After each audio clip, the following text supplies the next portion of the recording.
Vamos a dar inicio a la continuación del estudio del libro de Michel Foucault, Vigilar y Castigar. Pues vamos con el tercer capítulo, ¿verdad? Así es, tercer capítulo titulado Disciplina. Disciplina. Pues vamos a dar inicio. Estamos esperando que se conecte el compañero Vladimir desde Iguala Guerrero, Chilpancingo, Chilpancingo Guerrero. Estamos transmitiendo, vamos a dar inicio. Pues es interesante este capítulo en relación a cómo todo gira en torno a la disciplina.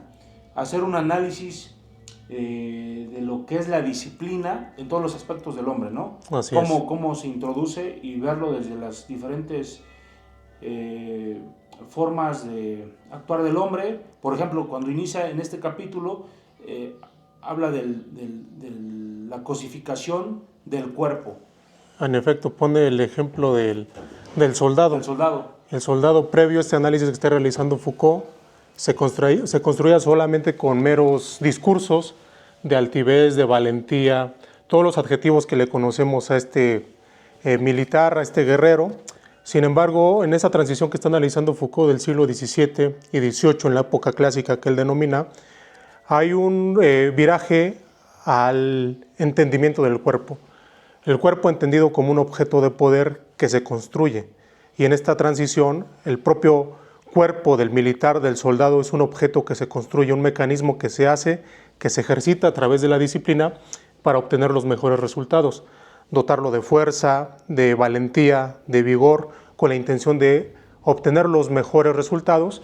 Y posteriormente va a mencionar, me parece muy ejemplificador este caso del militar, porque Foucault entiende una relación de la disciplina con la docilidad.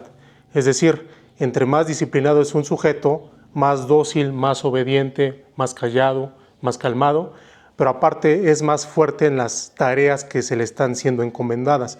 Hay esa relación. Y surgen los conceptos básicos del propio Foucault que desarrolla en toda su obra, como la anatomía política, donde el cuerpo es entendido como este objeto de poder, y también la microfísica del poder, que lo menciona ahí.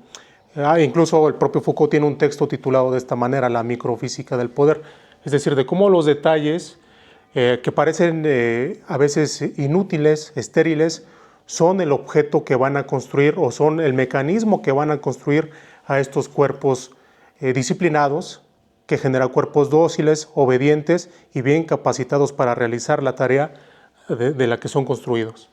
Bien, pues como lo establece la lectura de este autor, entendemos, imagínense que nos encontremos haciendo un análisis precisamente de la disciplina, cómo la conceptualizamos. Muchas veces nosotros en lo particular generamos o entendemos la disciplina como ese mecanismo para mejorar, ¿no? Para optimizar lo que se puede hacer en todas las áreas, desde el artesano, el estudiante, el deporte, una disciplina constante y que va a generar un cambio a ese cuerpo, que es decir, va a optimizar todo lo que está a su alcance y para lo que fue disciplinado para obtener mejores resultados. Entendemos que al establecer la cosificación del hombre se entenderán mayores resultados, pero no nada más es en el hombre mismo, ¿no? Sino en las estructuras sociales que se van generando. Sí, así es. La disciplina a su vez tendrá por sí misma una bilateralidad en un premio o una sanción. Si no eres disciplinado, pues hay una sanción. Y si eres disciplinado, hay un premio. Esa dualidad de juego y de que el sujeto caiga, ¿no?, en ello. Pero ¿hasta dónde podemos plasmar esto si nos es benéfico o no benéfico? Digo, desde los sujetos en lo particular, ¿no? Nosotros como abogados, y como lo dice ahí en la lectura del soldado, se vuelve una máquina, ¿no? En cualquier disciplina, la medicina, la abogacía, y todas las que puedan entender una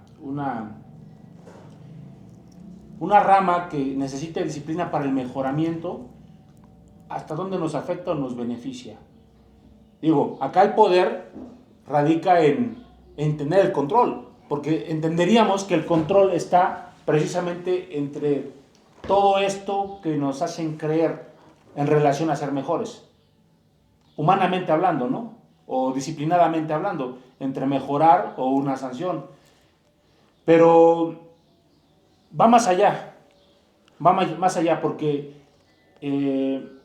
estos grupos, por así decirlo, grupos de organizaciones, los obreros, cómo se organizan, cómo generan estructuras sistémicas, porque ya habla de un sistema, Sí. establece el soldado que está capacitado, pero que a su vez es un elemento del todo, que tiene un objetivo y va a mejorar el objetivo del grupo de guerra que tiene, ¿no? De la parte de poder defenderse. Pero también verlo desde el punto de vista de cualquier rama o cualquier arte, lo maneja, que el arte es de la disciplina, ¿no? El arte de obedecer, de hacer lo que se te encarga. Y también verificar hasta dónde realmente somos sometidos, porque también el hombre por naturaleza, conforme va avanzando también su disciplina y su aprendizaje y su desarrollo, pues también pretende dentro de su entorno el de tentar el poder, ¿no? Sí. Hasta dónde llega. Y eso lo podemos verificar en todas las etapas históricas, por ejemplo, hablando del Imperio Romano, por ejemplo. ¿Quiénes llegaban al poder? ¿Quiénes llegaban, por ejemplo, en la época del Imperio? ¿Quiénes llegaban al poder? Pues precisamente el soldado escalaba para disciplinarse y poder crecer en la guerra, finalmente llegar a Roma, ser un ídolo del pueblo y ser electo y poder ser un emperador. Así se empezó a generar los diferentes emperadores después de Octavio. Y si ves y si verificamos, es lo que hicieron, ¿no? Un arma del cuerpo, generan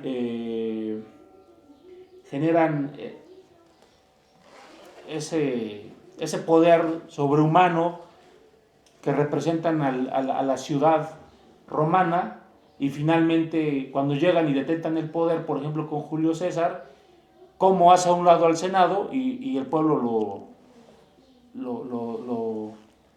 lo nombra dictador, a pesar de toda la tradición de la época de la República, que el Senado y los magistrados o los cónsules eran los que detentaban el poder. Así es. Sí, qué bueno que apuntas esta distinción entre la disciplina y la manera en que son creados cuerpos dóciles por alguien que pretende llegar al poder o la ejerce más bien. Y esta lucha constante, tenemos en el imaginario colectivo las dos teorías más generales acerca de que si el hombre es bueno por naturaleza, como representan a Rousseau, o si es malo por naturaleza. Aquí vienen varios filósofos, regularmente ponen aquí a Maquiavelo. Y justo estaba revisando un texto de Rousseau que es El origen de las desigualdades entre los hombres, y no es tan así, no sostiene que el ser humano sea tan bueno por naturaleza. Él está planteando que incluso en un estado de naturaleza hay un sentimiento una sensación de competencia, de agradar a los demás, de elevarse socialmente, o por lo menos en el grupo de un estado de naturaleza, siendo un líder, siendo el dominante y siendo el que va a legar la especie a perpetuidad. Y esto en una sociedad mucho más elaborada, quizá yo diría que Foucault estaría más cerca de Maquiavelo, porque Maquiavelo es atroz, ¿no? La guerra constante se parece un tanto a Hobbes, el hombre es el lobo para el hombre, y hay que estar dispuestos a resolver o a enfrentarse al otro para aniquilarlo, porque si no, de lo contrario, el otro me va a aniquilar. Y entonces Foucault sobrepasa esos análisis del siglo XVII, XVIII, él está pensando, por supuesto, ya en el siglo XX, y conoce todas estas teorías. Él ve estos mecanismos de poder, cómo se han perfeccionado en nuestra sociedad contemporánea, y los sistemas educativos, carcelarios, militares, de producción en la industria, en la fábrica, se han valido de todas estas reflexiones muy particulares que decíamos hace rato, parecen nimias, parecen sin sentido, pero tienen un objetivo específico, y este objetivo es el control total del cuerpo. Y va mencionando diversos ejemplos en el siglo XVII, siglo XVIII, cómo surgen estas técnicas especializadas para dividir a los cuerpos, para aislarlos. Primero, evitando que tengan comunicaciones que son estériles para el objetivo del cual están en ese momento, para la producción, para la escuela, para el arte militar, separarlos, y aparte para no generar conflicto, no sea que se vayan a unir los sujetos y vayan a conspirar en contra del que detenta el poder, de quien lo ejerce. Pero aparte de ello, se dividen los espacios geográficos, surgen las grandes fábricas, las escuelas como las conocemos, las zonas militares como las conocemos, y pone el ejemplo de un puerto francés, finales del siglo XVII. En ese puerto francés fue un hito para el mundo, porque no solo era embarcar y desembarcar, estaba bien organizada la zona, bien delimitada, cuántos barcos llegan, cuántos salen, cuántas personas bajan, cuántas se van, pero aparte pusieron otras estructuras de poder de control, policías constantes, médicos para ver si llegaban personas contagiadas y podían a su vez contagiar a los demás. Si había contagios, algo que suena más o menos como en la pandemia, ¿no? Y lo refiere, ¿no? La pandemia. Sí, lo refiere. Establece un ejemplo de pandemia, ¿no? ¿Qué se hacía? La cuarentena, como... Sí, exactamente. Incluso en la pandemia, pues Foucault fue un autor muy citado precisamente por los análisis que había realizado, por ejemplo, en este texto de Vigilar y Castigar, cómo tenían que ser separados con la intención de no contagiar, pero también para ver la meticulosidad de los sujetos, qué intenciones traen, la vigilancia constante, y si fuera alguna situación peligrosa que quisiera ocultar alguna transacción comercial, tener el control total de ese sujeto, detenerlo en el momento exacto. Incluso dice, del momento sanitario, la revisión médica surge mucho después. Primero es un control fiscal y un control económico. Lo que interesa es ver cómo entran y cómo salen los sujetos que se van en embarcaciones en esa costa francesa. Y posteriormente toda esta estructura se va a replicar al órgano social que ya tenemos, como las prisiones. Y va apuntando, ¿no?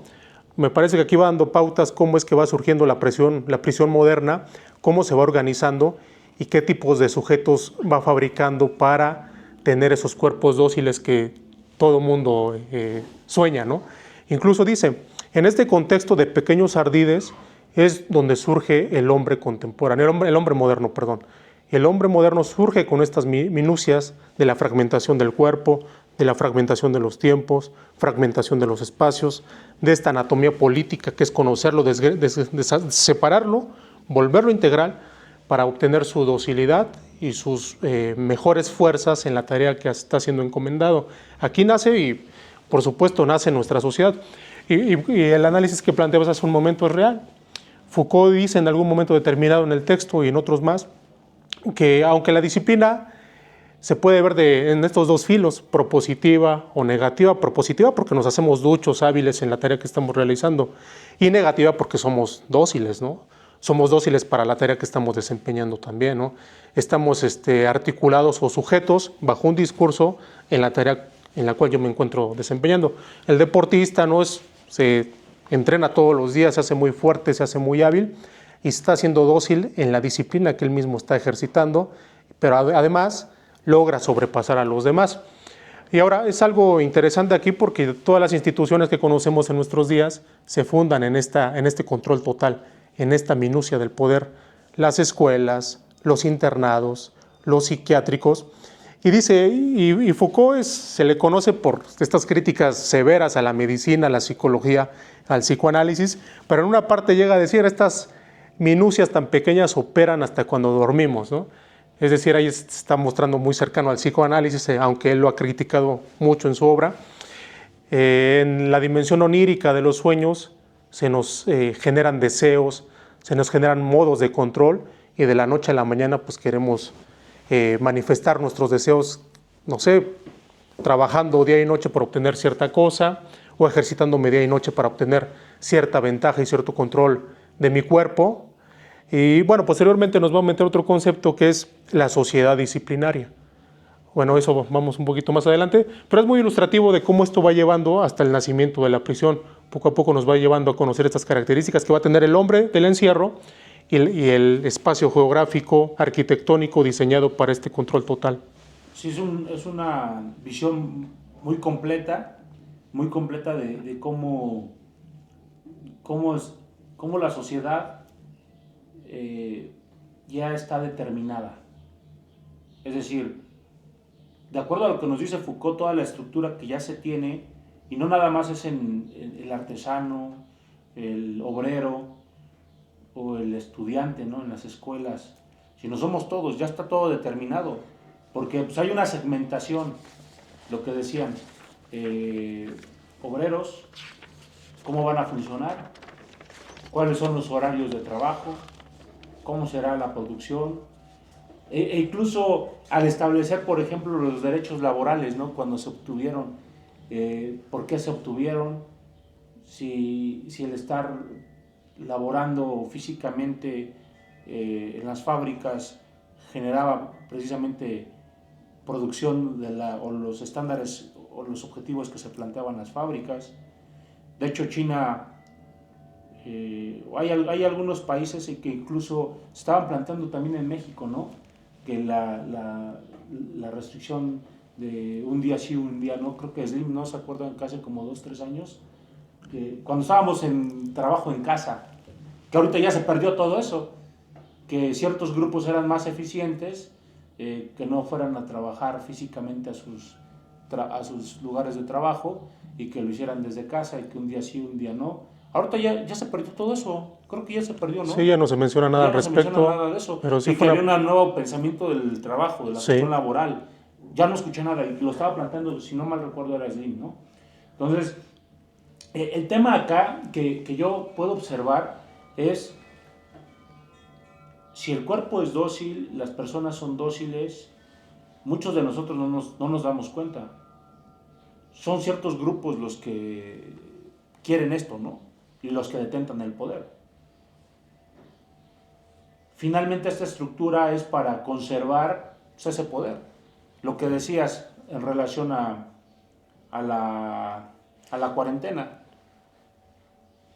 Cómo se generaban los contagios, la restricción. Lo primero es la restricción de las personas a que puedan transitar. Lo que hablabas de la cuestión económica, es un control.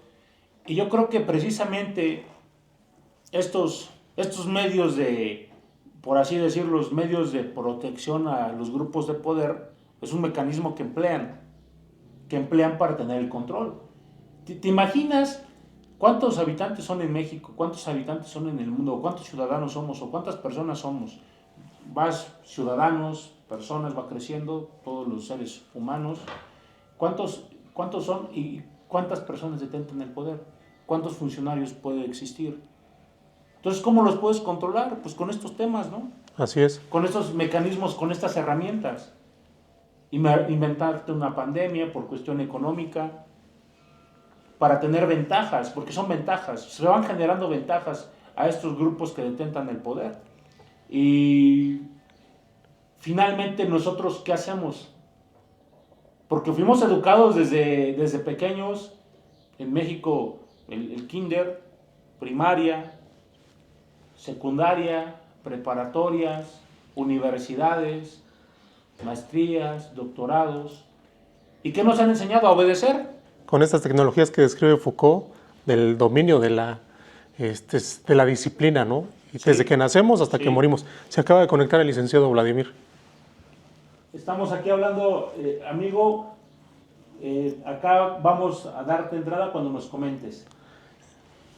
Si nosotros analizamos todo esto, podríamos entender que estamos perdidos, ¿no? Entenderíamos y generaría un miedo el pensar estos análisis.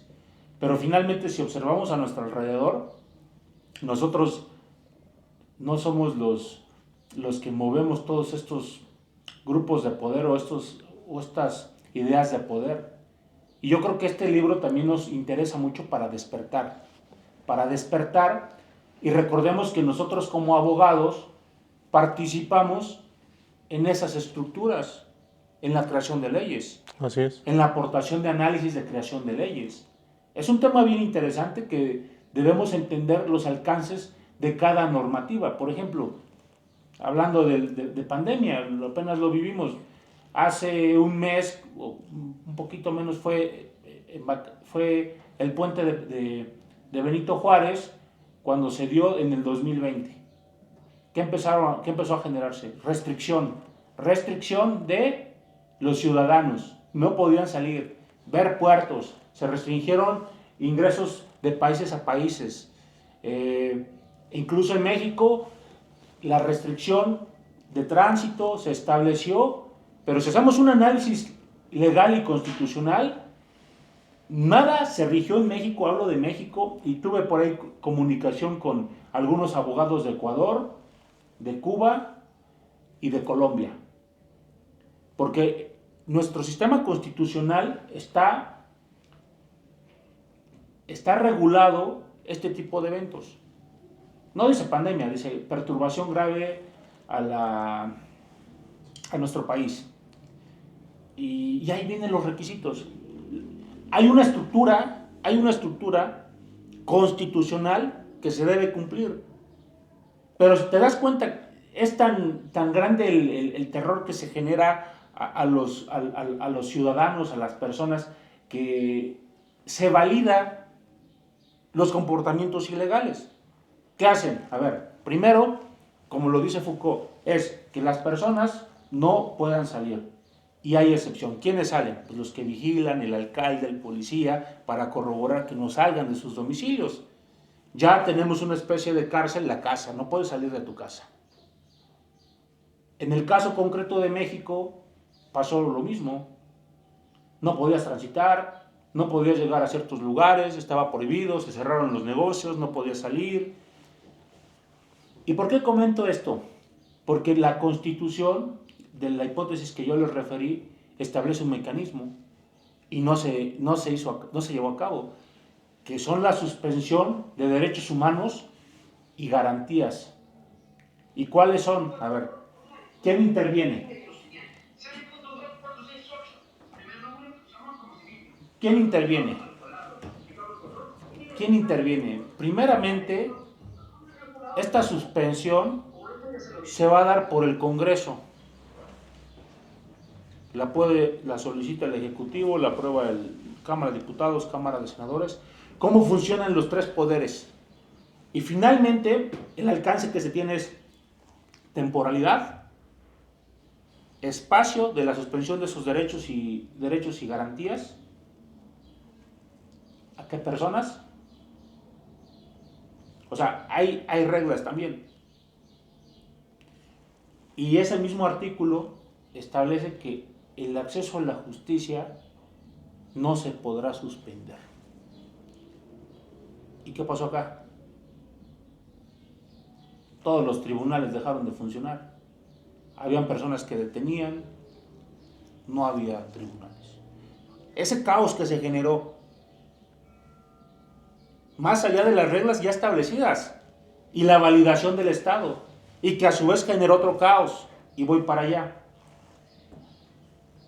En el Estado mexicano, y hablo del Estado mexicano, la estructura legal se genera por procesos. Primero, quien puede pedir alguna ley, alguna reforma, Ejecutivo, Legislativo, pasa a Cámara de Diputados, Senadores, dependiendo si es local o federal, ¿no? Cámara de Diputados, se aprueba el proceso legislativo e inicia su vigencia, ¿no? Y estas leyes generan restricciones también a las autoridades, porque viéndolo desde el punto de vista constitucional, la ley restringe a la autoridad, y lo que no restringe al gobernado está permitido. ¿Y qué ocurrió? Que en pandemia, la que pasó apenas hace 5 años, no se cumplieron con estas formalidades. Finalmente, quien debe de validar es el Poder Judicial, Porque el Poder Judicial son las personas que conocen del derecho, de la estructura de la ley, de todo el sistema. Y te va a validar si procede la restricción de ciertos derechos. Y si lo autoriza, pues entra en vigencia esa restricción de derechos. No ocurrió en México. El Ejecutivo, en el entonces Ejecutivo, que era López Obrador, le dio facultades, les dio cotos de poder al Poder Judicial, en la Administración de Justicia, a cada entidad federativa, a cada gobernador, y me voy únicamente al Poder Judicial.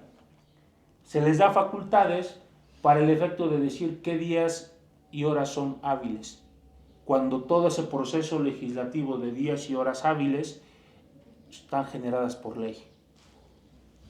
Y se genera un conflicto, porque ya el Consejo de la Judicatura Federal te va a decir, para mí este día no es hábil. El Consejo de la Judicatura del Estado te va a decir, para mí este día sí es hábil. Entonces, nosotros como abogados, para empezar, eso es ilegal. Invasión de competencia, porque ese es un proceso legislativo. Pero el Ejecutivo validó todo eso, porque no dijo nada, por tener este control. Muchos abogados se quedaron sin empleo, se quedaron sin sus negocios, sus empresas ilegales, por haber cerrado esto.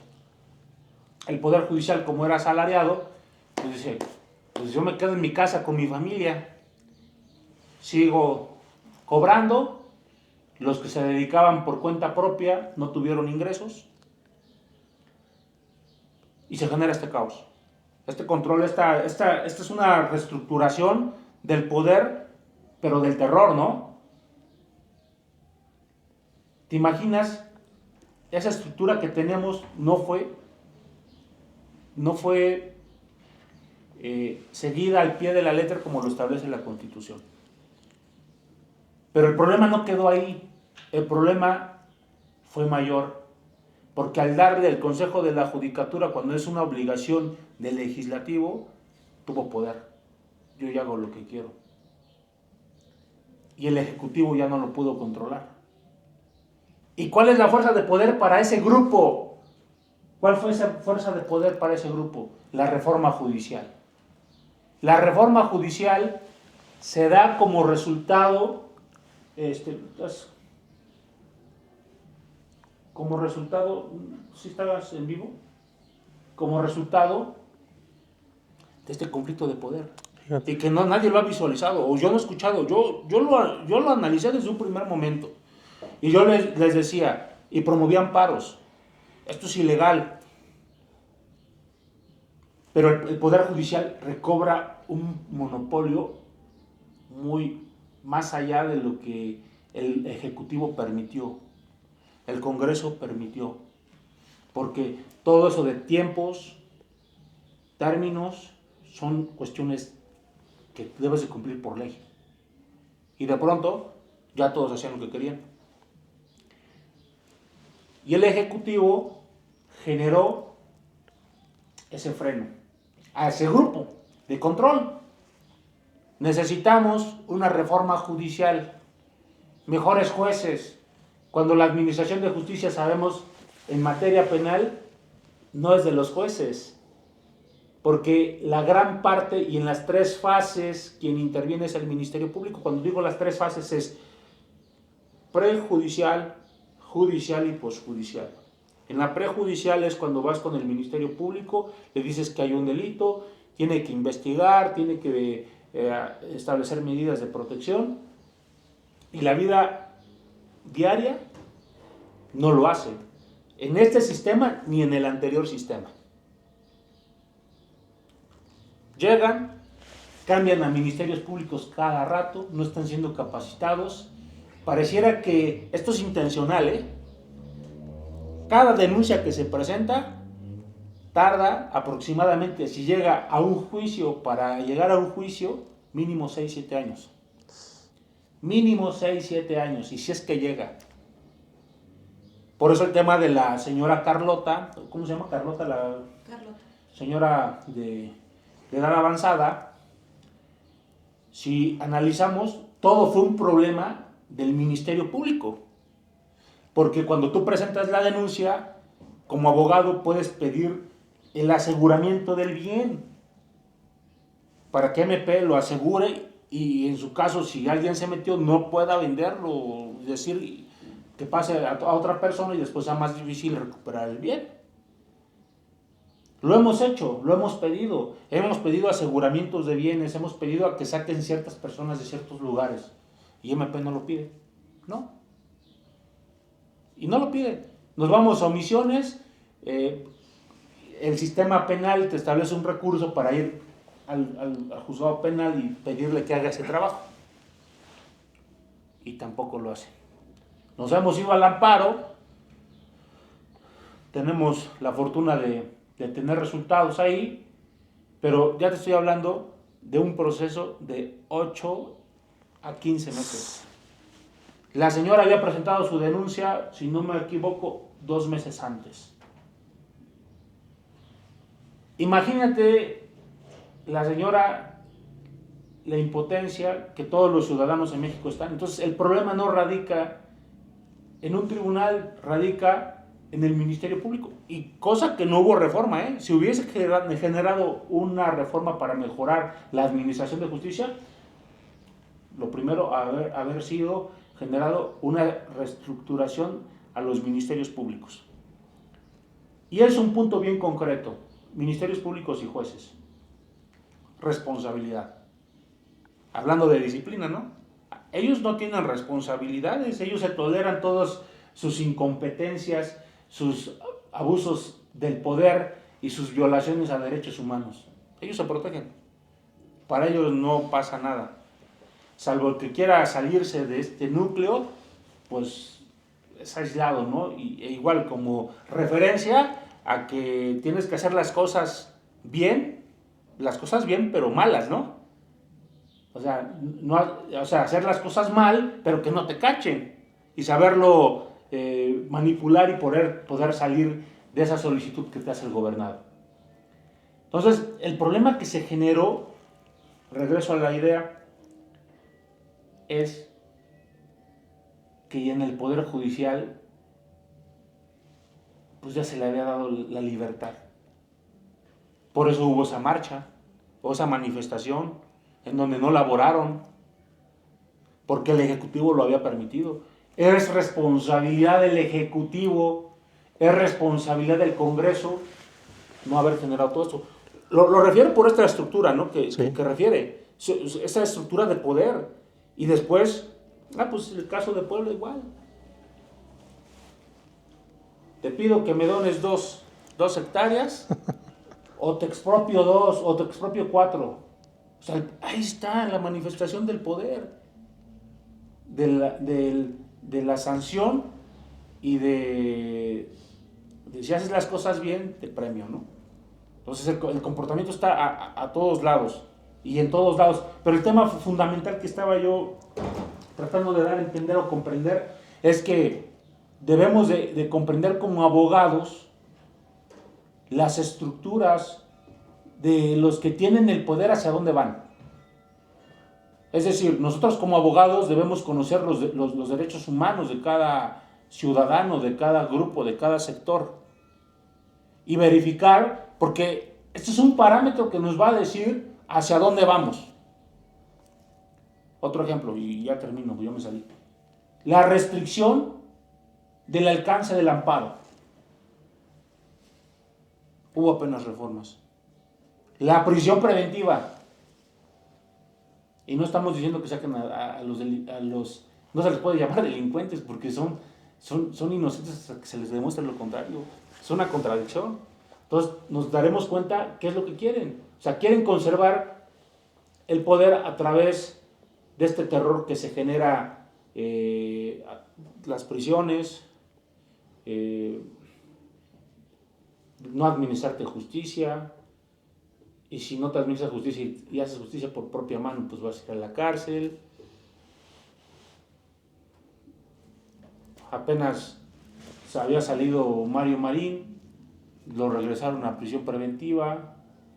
No sé si ya tenga sentencia, por ahí vi una noticia que decían que ya lo habían absuelto. No sé si sea real, pero hasta dónde manipulan, ¿no? O sea, ellos ponen las reglas y ponen excepciones. Para ellos, no para todos. Y la gran mayoría de la sociedad de México no comprendemos esto, no lo visualizamos. Vivimos como en el imperio, ¿no? El circo, con eso nos calman, y con la disciplina, que la toman a su antojo, ¿no? O sea, Sí. generan esta motivación de disciplina y todo este discurso que nos han hecho creer. Parece que estamos en el mismo hito histórico de cuando Foucault analiza cómo es que surgen los magistrados, los jueces, cuando el propio rey les da ese poder, ellos compran su cargo y se sienten con la autoridad de hacer cualquier cosa, ¿no? A discreción, en esa relación del rey con los magistrados, con los jueces, y pueden inculpar a cualquier inocente o no pueden aplicar la ley para ellos mismos, como has mencionado, se maneja a discreción. Parece que estamos en ese mismo hito histórico y que realmente una evolución de la práctica jurídica en las esferas del ejercicio del poder, pues siguen las mismas condiciones. Y qué bueno que comentas ese tema, porque recuerden que la reforma judicial ahora será por elección. Por elección. ¿Y quién tiene al pueblo? Pues el emperador, ¿no? ¿Quién es el emperador? Pues el ejecutivo o los ejecutivos de cada estado. Y lo que ellos digan será en nombre del pueblo. Ya lo vimos, Armenta. ¿Qué dijo? Es en beneficio del pueblo. Pero hay mecanismos. Y los mecanismos están en la ley. Hay reglas. No puedes amenazar. Si tú conoces la ley y eres un funcionario, pues tienes que hacer y justificar. Porque no nada más es expropiar por expropiar. Uno de los elementos de la expropiación es justificar la utilidad pública. Si no se justifica, no se puede expropiar. No nada más es porque yo lo digo. Pues no estamos en el imperio, no estamos en la monarquía. Pareciera que estamos en una monarquía o un imperio, ¿no? Sí. Entonces, ¿qué quiero decir con esto? Que es incongruente el discurso. Por un lado dice Armenta, es para el pueblo, pobres campesinos. ¿Y dónde estuvo cuando se los quitaron? ¿Quién le quitó los predios a los campesinos? Los mismos gobernantes, porque ellos fueron los que expropiaron y se los dieron a ciertos grupos que pertenecían a su núcleo de amigos, familiares, desconozco, ¿no? Pero hay una relación. Aquí el responsable es el Estado, no la empresa beneficiada. Que ahora tenga el costo en dólar, pues el Estado generó toda estructura para que pudiera tener ese valor. Si no, no se hubiera generado. Acá no es la culpa del empresario, es la culpa de aquellos funcionarios que autorizaron esa expropiación y se la dieron a empresas particulares y que de pronto inflaron el valor del predio y que ahora justifican un discurso en decir, te lo quito porque es del pueblo. ¿Te imaginas? Ahora la justicia será lo que estabas comentando, a través de los magistrados, porque, bueno, a través de los magistrados que no contravengan al monarca. Porque si contravienen al monarca, el monarca tiene todo el poder. Esto es una monarquía. ¿Por qué? Justifican que ellos están por el pueblo. Es un discurso sesgado en donde únicamente hacen creer a los ciudadanos que, sí, yo voté por él, yo soy parte de él y me peleo porque yo voté por él y todo lo que haga lo autorizo porque voté por él, y empiezan los conflictos entre los ciudadanos. Sí, hay que recordar que Foucault tiene un ojo muy crítico conforme al discurso del derecho. Lo va a ver como un poco a Marx. Tiene un texto del 18 Brumario de Luis Bonaparte. Ahí analiza los conflictos de Francia de 1848 y ve cómo los trabajadores, los proletarios están peleando con los liberales, con los empresarios, con los burgueses, esta sociedad incipiente que se ha vuelto muy poderosa. Y al final en el movimiento revolucionario triunfa una facción que da origen a una constitución muy particular, y Marx va a sostener que el derecho en algún momento determinado, en este momento histórico, surge una constitución de clase. Parece que Foucault en cierto modo tiene una idea similar, porque los discursos jurídicos, los reglamentos, todas las minucias que dan a efecto de que se cumpla alguna ley, son representantes de las clases sociales que detentan el poder. Y en este análisis que está haciendo, él dice que el reglamento va a ser un mecanismo discursivo, un mecanismo de poder que va a controlar de manera total a los seres humanos, al hombre que están haciendo en este contexto de la época clásica. Y recordemos los reglamentos de las escuelas, que se fundamentan en los reglamentos militares: bien formado, bien disciplinado, corte de cabello, marchar. Es decir, postura. Exactamente, una educación militarizada que hasta nuestros días, después de que han pasado tantos años, se sigue percibiendo, se sigue practicando por profesores que también no critican su práctica pedagógica y no son capaces de ver que están reproduciendo un sistema que es muy antaño, que es muy viejo y que tiene la finalidad de producir cuerpos dóciles, sujetos no tan pensantes, no críticos y muy obedientes. También aquí, por ejemplo, cita o menciona a Napoleón. Napoleón lo recordamos que fue muy afamado, por esto es un hombre muy reconocido, por poner orden después de este periodo de crisis en Francia, de la época del terror. Llega Napoleón, pero también por ese código que él redacta, el código napoleónico, el código civil, para poner 1806. orden exactamente a toda Francia. 1806. Ahora él lo que está haciendo es regulando toda la esfera pública y la esfera privada de los habitantes de Francia para evitar estos conflictos, estas guerras constantes, derramamiento de sangre y sobre todo que no se pierda la propiedad privada de las personas que ya la detentaban en ese momento, ¿no? Es vigilar, controlar la propiedad y que no sufra daños esa propiedad privada. Ahora, y dice aquí que hay una cita, recupera una cita de Napoleón mencionando cómo es que no me di cuenta que no tan solo es regular la vida social, la vida pública de las personas, hay que controlarlos más eficazmente con pequeñas minucias que son los reglamentos, porque ellos nos van a dar un conocimiento más detallado de los individuos. Y lo que él buscaba al final de cuentas, un control total de su población, claro, y un sometimiento de todos los hombres a su voluntad.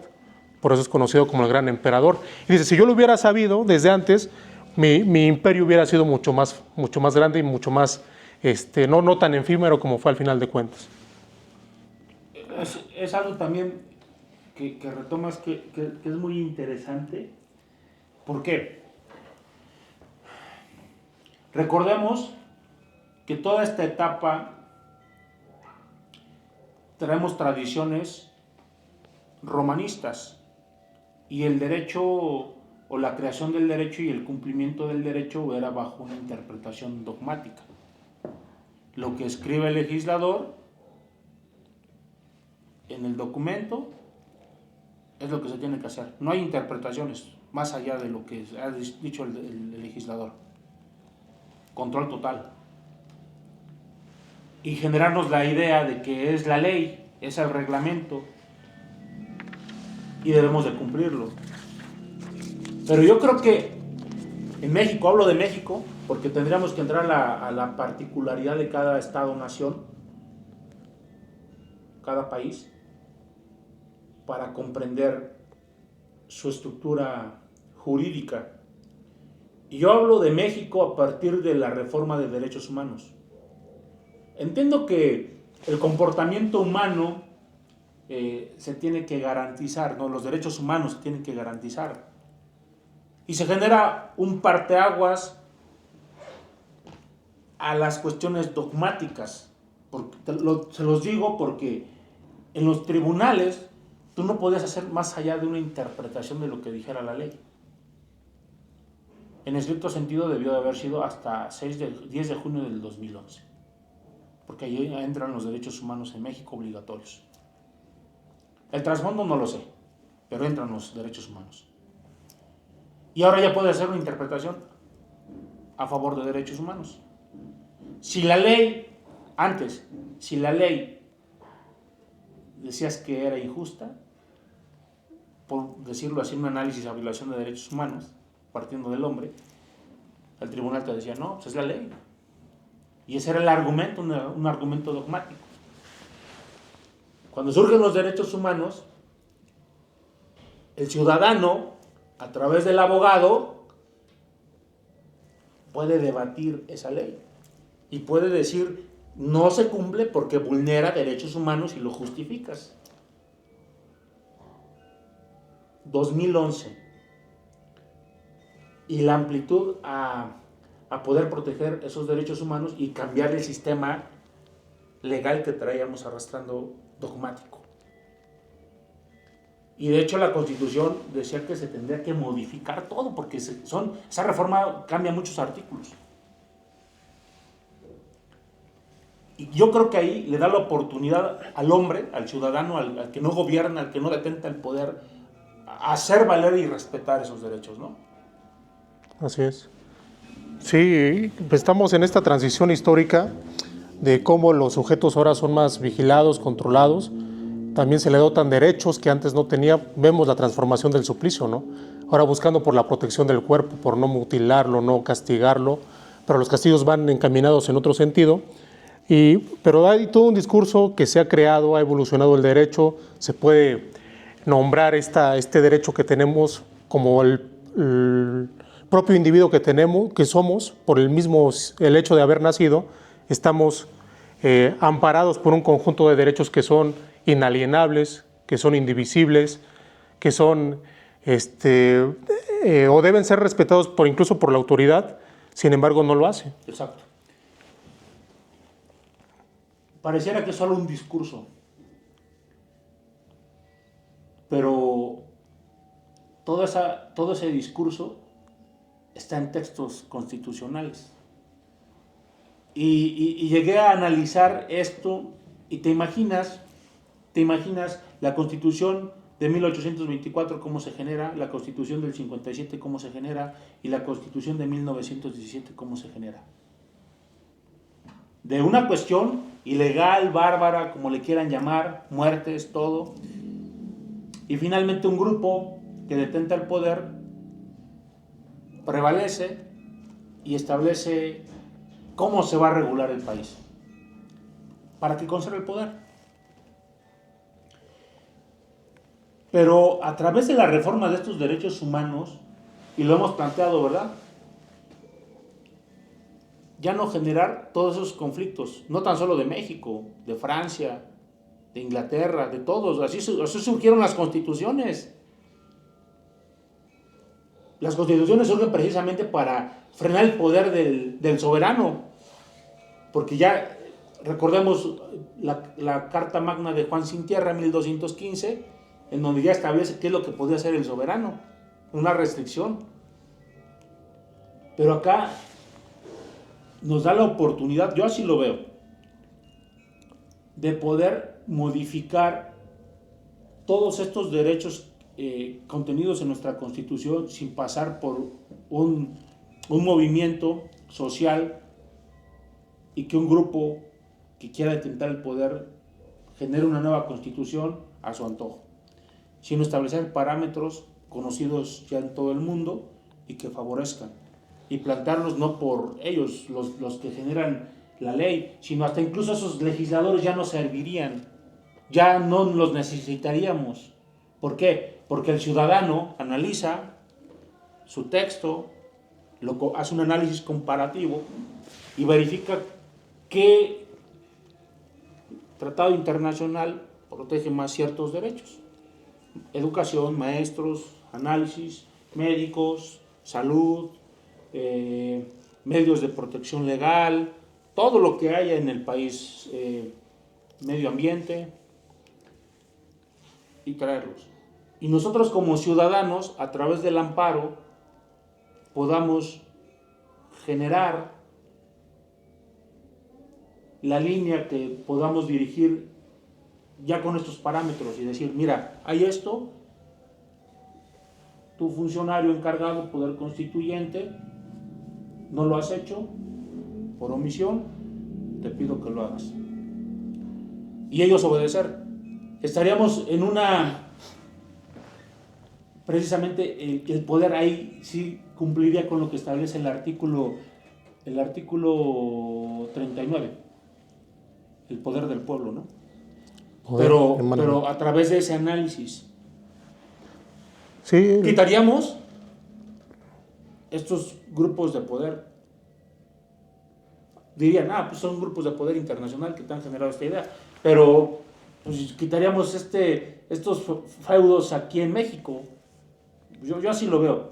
Traemos un antecedente muy arcaico, el derecho que tenemos arrastrando del pensamiento romanista, que ya debe de cambiar, y que las últimas reformas me indican que nos los van a quitar, porque es una herramienta del sistema que planearon, se les está saliendo de las manos de control, y es la oportunidad de que ahora los ciudadanos podamos actuar y reclamar. Es lo que veo. Es precisamente el movimiento que estás emprendiendo. Exacto. Tener este control constitucional, esta restricción a los abusos del poder de la autoridad, el mecanismo que se cuenta pues, es el juicio de amparo, y hay que ejercitarlos. Foucault en su tiempo pues no lo percibió de esa manera, lo veía más de una perspectiva crítica, de un respeto del cuerpo para maquinar y producir ciertos objetos, cierta producción, pero ahora en nuestros días se tiene este mecanismo, podemos apelar a tratados internacionales donde se respeten de mejor condición nuestros derechos humanos. Tenemos ese mecanismo, hay que ejercerlo. Tienes todo un movimiento ahí que estás trabajando a nivel nacional. Sí, estamos trabajando este movimiento, lo hemos llamado abogados convencionalistas.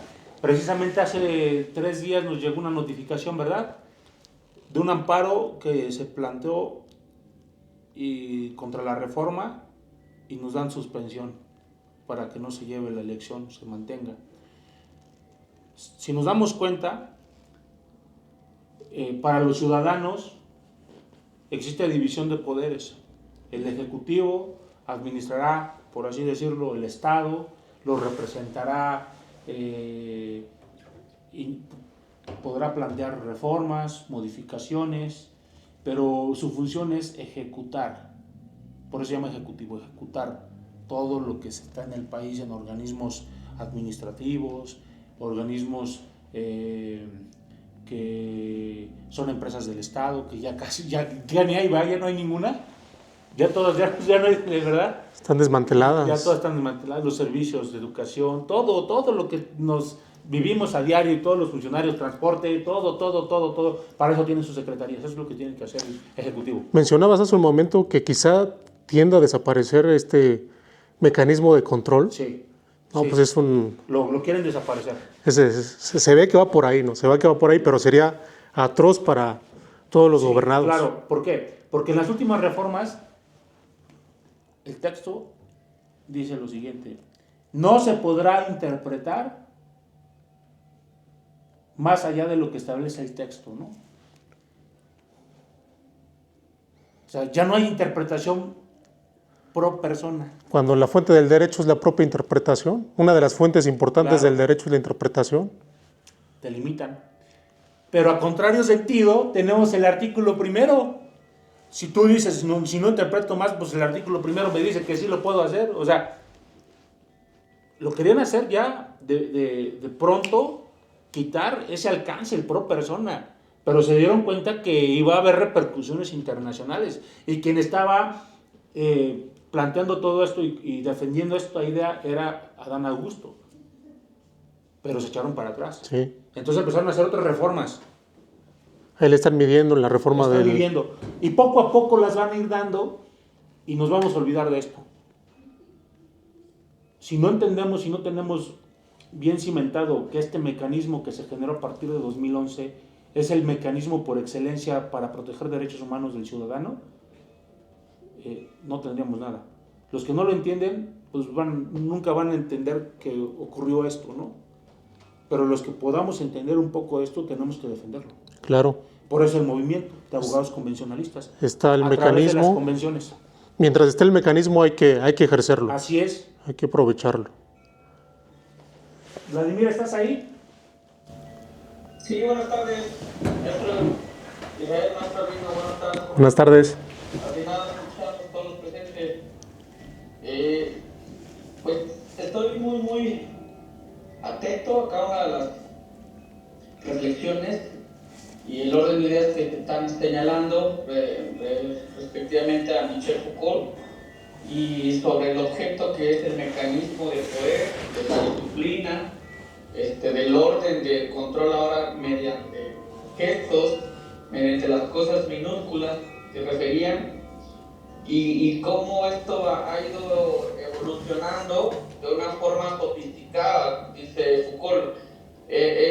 O resultó más conveniente y más efectivo crear vínculos para que repercutan un control social a lo que era antes, crear una fuerza que tuviese un control físicamente, violentamente sobre los hombres, a lo que hoy se está manifestando. Resulta más práctico tener control sobre pequeños detalles disciplinarios, normalizadores que van repercutiendo dentro de todas las instituciones que han señalado, y efectivamente de manera muy rápida hoy lo vemos en pleno siglo XXI, en plena era digital, donde pareciera que ya todos lo sabemos, pareciera que ya tenemos acceso a todo y pareciera que ya es súper rápido aprender diversas cosas, ¿no? Entonces, si volteamos a ver este mundo de la era digital, de la inteligencia artificial generativa, y lo que está dentro de la Constitución y que se ha ido cooptando, se ha ido mutilando, pareciera que ya ni en los tiempos de Foucault, de estos antecedentes, porque te están dando ya lo que decía esto último, la esencia del ser humano, la interpretación. Entonces aquí ya este tipo de reforma que ya lo estableció en el 19, señalando que queda prohibida todo tipo de interpretación, o sea, te están diciendo al mexicano que lo sepa, aún más nosotros como abogados, pero estrictamente al mexicano, o sea, no nos sirve tu interpretación, ¿no? O sea, no nos sirve tu pensamiento, o sea, no cabe pues dentro de esta nueva modalidad de forma de gobierno que se está inventando, esta falsa cuarta transformación. O sea, están diciéndole a todo ciudadano, o sea, olvídate de pensar, o sea, olvídate de reflexionar, olvídate de toda la historia de lo que somos producto. Entonces aquí un aspecto preponderantemente sobre cómo se viene construyendo el control mediante los detalles, mediante las disciplinas, mediante las instituciones, el aspecto que hace que sigan coaccionando, que sigan sometiendo a todo el pueblo de México, es el factor determinante, que no conocemos nuestra historia, que no nos interesa la historia, que no nos abundamos sobre las causas reales de lo que fue la Revolución Mexicana, la Guerra de Reforma, la independencia, la soberanía de México, cómo fueron las culturas que nos compartía esta ocasión que acudimos a Tlaxcala, de los señoríos y su tipo de ideología, de cultura. Entonces, si tuviésemos una pizca, todos los ciudadanos mexicanos, sobre el amor, un amor desmedido por la historia, este tipo de discursos, de relatos, de políticos que están despedazando la Constitución, están despedazando realmente el pensamiento libre. Si la ciudadanía tuviese estos aspectos bien claros respecto a la historia, aquí por cuanto a México, y sin duda la historia universal, considero que no estaría ocurriendo